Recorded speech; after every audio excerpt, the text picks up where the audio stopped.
Hey everybody, Scoutcrafter here again. Mishmash Monday. Hope you had a fantastic weekend. We have a couple things to get to today. It might be a little bit of a shorter video, but quality jam-packed. So let's get started right away. Now, today's project is something I've been wanting to do for a long time. I first saw one of these, believe it or not, was from my buddy Jim. Jim over in the UK did one of these actually a year ago. I see it did it, but he's done a couple of these, and I guess they're pretty available, maybe more in Europe than they are here. And they made these by the millions. What this is, it's a military pickaxe or a mattock, and these were issued in the military, World War I, World War II, Vietnam, Korea. They had a great history to it. It's the M-1910 is the designation. It is a absolutely beautiful tool, and entrenching tools were part of every military operation since, the beginning of time, because you would dig in or whatever. And they had so many different types of entrenching tools, from standard, just regular shovels. But in rocky soil, a shovel is useless, and you need some kind of pick or pickaxe or something to get out of move the rocks away and things like. But in sand or beaches, a shovel is fine. Like I said, they've had so many through the years. The U.S. has had a bunch of different types and styles, and but this one here, this particular pickaxe was probably one of the best design tools ever made.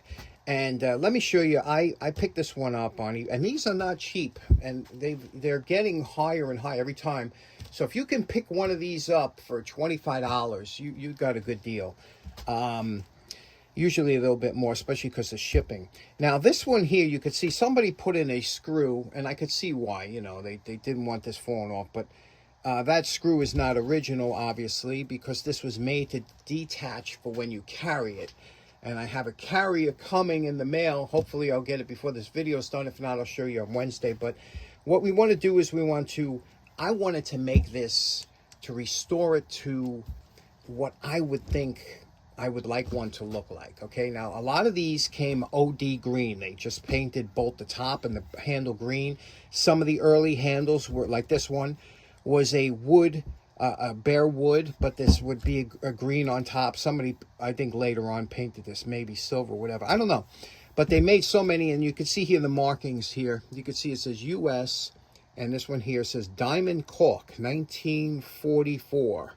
Can you see that? 1944. So this was made right in the middle of World War II, right just before the end, and it's marked here with US. So we're going to have to remark that. That's usually done with a heat brand. We'll, remark that. We'll scrape it down. Make this like something that as a nice tribute to what this tool was. So let's get to it. We removed the screw that somebody put there to keep this from coming apart. But this is how this would come apart. Again, it's just like a regular any kind of pick that you have. How you take these apart is you just give it a tap like this and let the weight of the head bring it down, and now it comes apart for transportation. You see, that's how they come apart and how you can transport it. When you wanted to put it back, you just put the handle through here, and this falls up until it locks in, and then that's nice and tight. And it's really important to remember that when you're doing this, it's a tight fit, you could see, and you do not want to really scrape or mess with this area up here, because it's got to be a tight fit. So you don't want to make this any thinner, but from here down, from this where the screw is down, you can scrape or whatever. Next time you're going out and you're either in a supermarket or a dollar store and you see these package of bamboo spears or skewers, pick up a package. They're inexpensive.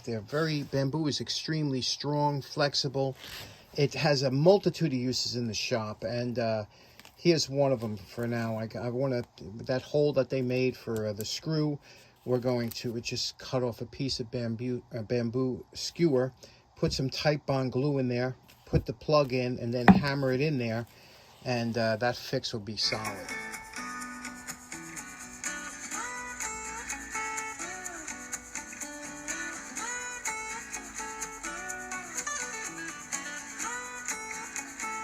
Okay, we took off all the old varnish that was on there, whatever. We have a little bit of a punky area down here that we're going to just try and fill up, you know, with different coats of shellac to harden that up. But that comes with age, you know. Now, as far as this US goes, again, that was probably hot stamped in there. And what we're going to do, and this is why I don't throw away any old utility blades. See what we did here? I took this blade here and I curved the tip with the belt sander. I just ran across the belt sander and curved it. Now what we're going to do is we're going to heat this tip up, and we're going to touch and follow it exactly the way it was, the US, and be very careful and reburn that US in there before we put any finish on there. Okay, once you have it where you're happy with it's, you know, dark enough, you just take a slight bit of sandpaper and go over, and that'll take off any rough edges from the burning of the wood. But now when you put shellac or whatever over here, that'll look good under there. Here's our post wire brush evaluation. You can see here what we did. Now, what we're doing, again, we're just cleaning this up. We're not really going to be concerned with getting this you know, pristine, obviously, because we're going to paint a little olive drab. But I wanted this to look like it has seen service. So I'm going to do what I do. I'm going to kind of polish the edges from like they were used. Same with the back here. I'll straighten out that grind. You know, these things were pumped out by the thousands. And then, so that's what we want to do. We want to make it look like something that came out of the field.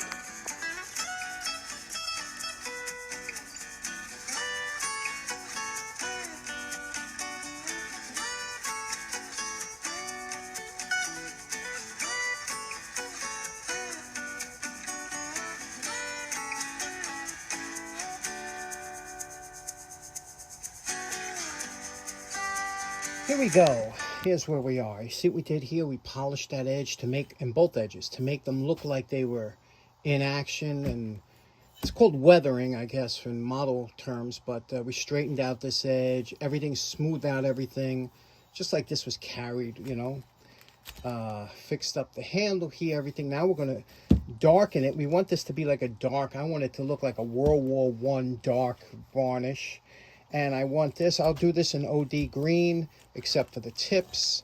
We'll do that, and then we'll have lunch. But this is going to take a bunch of coats because, you know, it's a hard wood. It won't absorb stain. Okay, while we're waiting for the stain and paint to dry on that project, let's talk about this here. What you're looking at here is a vintage Boston KS model pencil sharpener that hung on my pantry door since I was a young man.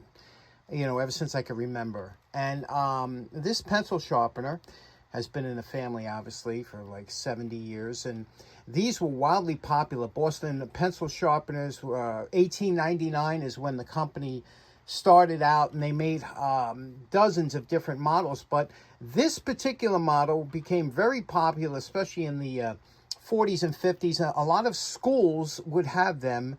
And I remember as a kid, we had one in our coat closet. We had a coat closet.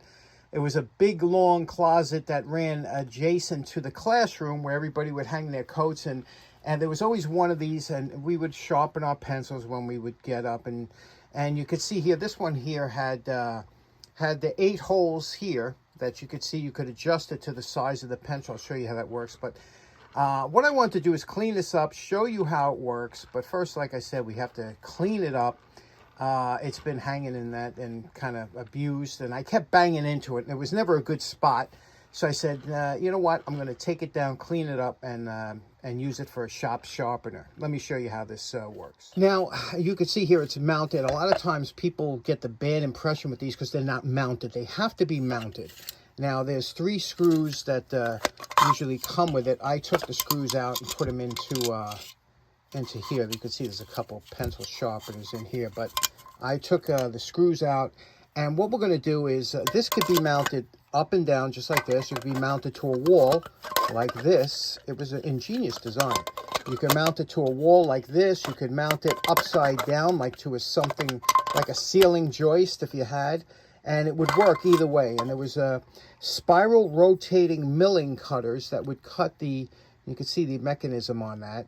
And what was so beautiful about these is that the graphite in the pencil would act almost as a lubricant, so these very rarely wore out. The only time, you know, a drop of lubricant in the handles would help these run smoother. So let's clean it up and get this back into working condition. Now, one of the first things you want to do, you want to make sure that the cutters are clear of any debris in between. A lot of times you put the wrong type of pencil in, like one of those clay marking pencils or something, and you'll get, I think I've seen something in here before, but you can see how these rotate. Here we go.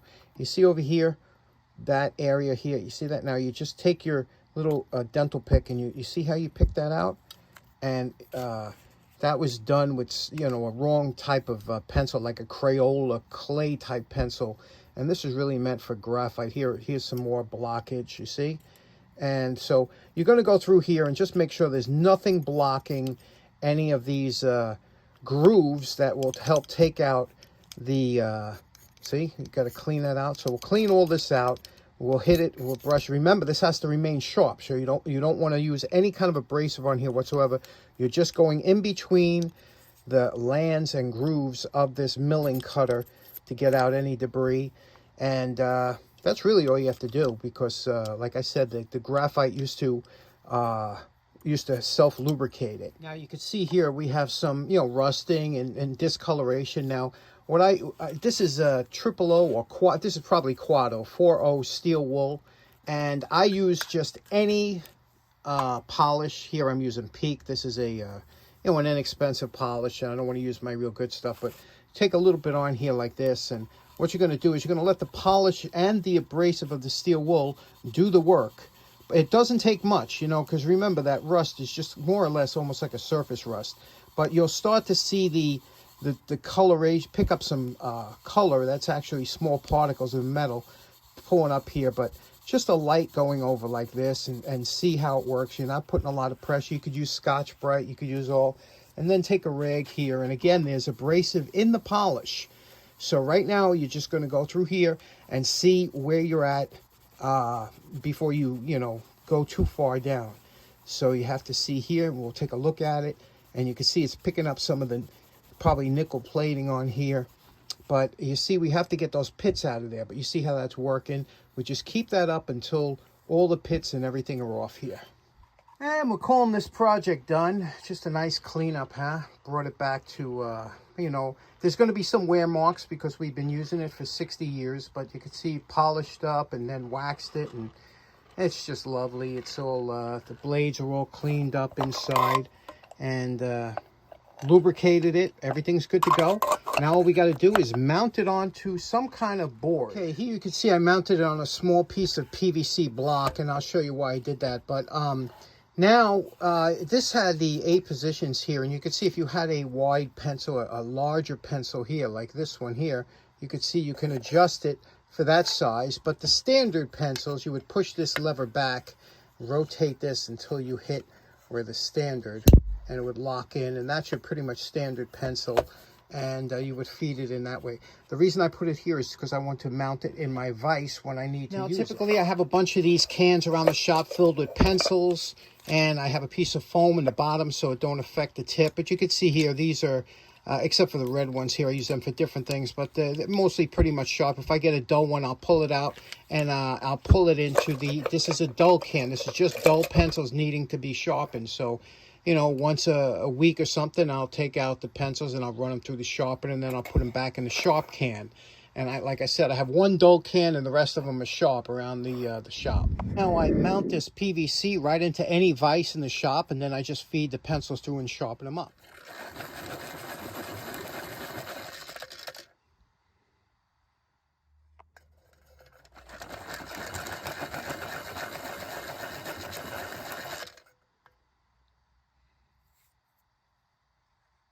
Okay, now getting back to our pickaxe, you know my favorite part. Remember what it looked like before we started. We're calling this project done. This is kind of just what I was hoping it would look like when we finished. You can see what we did here. Nothing we could do down here with this handle. That is part of it, but you can see here we took the US, we reburned it in there, so that looks good. We did it in the original OD green that these came in, although I did leave the tips, you know, looking like I like that look, you know, that look like they've been used, or you can see here, on the bottom, kept, you can see here, the U.S. Diamond Cork, 1944.